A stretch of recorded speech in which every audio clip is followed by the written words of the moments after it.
হুমায়ূন ভাই, আরেকটা প্রশ্ন করি যে এই যে একটু বর্তমানে আসি, আজকে আপনি যখন গিয়েছেন, আমরা এই এই ছবিগুলো তো সামাজিক যোগাযোগ মাধ্যমে ঘুরে বেড়াচ্ছে, আমরাও প্রচার করেছি।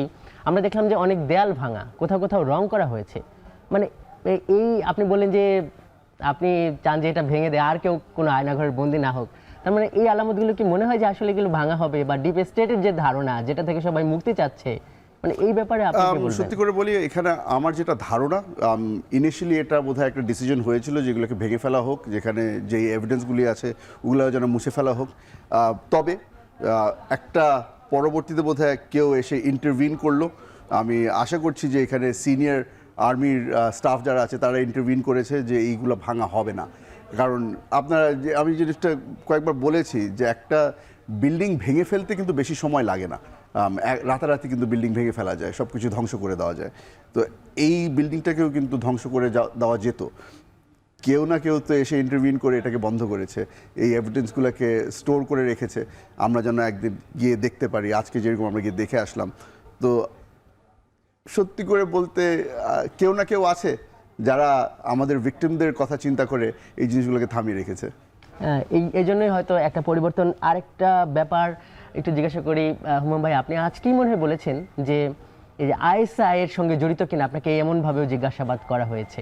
মানে খালি আইএসআই না, এখানে আমাকে RAW ব্যাপারেও জিজ্ঞেস করা হয়েছে, চাইনিজ ইন্টেলিজেন্সের ব্যাপারেও জিজ্ঞেস করা হয়েছে, CIA এর ব্যাপারে জিজ্ঞেস করা হয়েছে।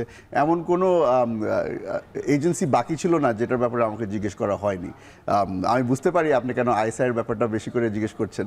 তবে বাস্তব হচ্ছে গিয়ে যে ওনাদের ধারণা ছিল যে কোনো না কোনো তথ্য যদি বের করা যায়, যে কোনো কিছুই হোক না কেন, কারণ ওনাদের কাছে আসলে কোনো রিজন ছিল না আমাকে আটক রাখার। ওই ইংরেজিতে বলা হয় না ফিশিং এক্সপিডিশন, ওই মাছ ধরতে নেমেছে, এখন বড়শি দিয়ে দেখা যাক কি ধরা যায়।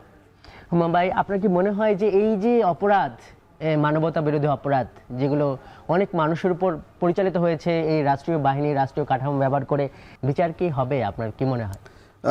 বিচারের আগে আমি একটা জিনিস আপনার সংশোধন করে দিতে চাই। আপনি বারবার করে বলছেন যে রাষ্ট্রীয় বাহিনীর কাছে আমরা আটক ছিলাম। আমরা রাষ্ট্রীয় বাহিনীর কাছে আটক ছিলাম না, আমরা আটক ছিলাম শেখ হাসিনার বাহিনীর কাছে।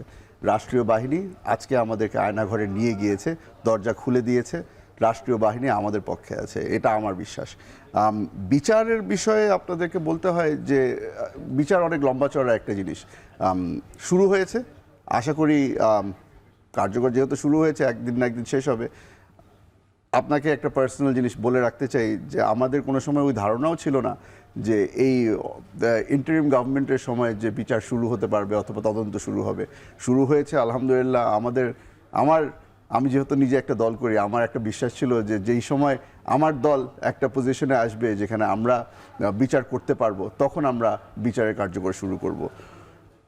ধন্যবাদ জানাই ইউনূস সাহেবকে যে উনি শুরু করে দিয়েছে। আশা করি শেষ উনি যদি না করতে পারে, শেষ বিএনপি একদিন করবে।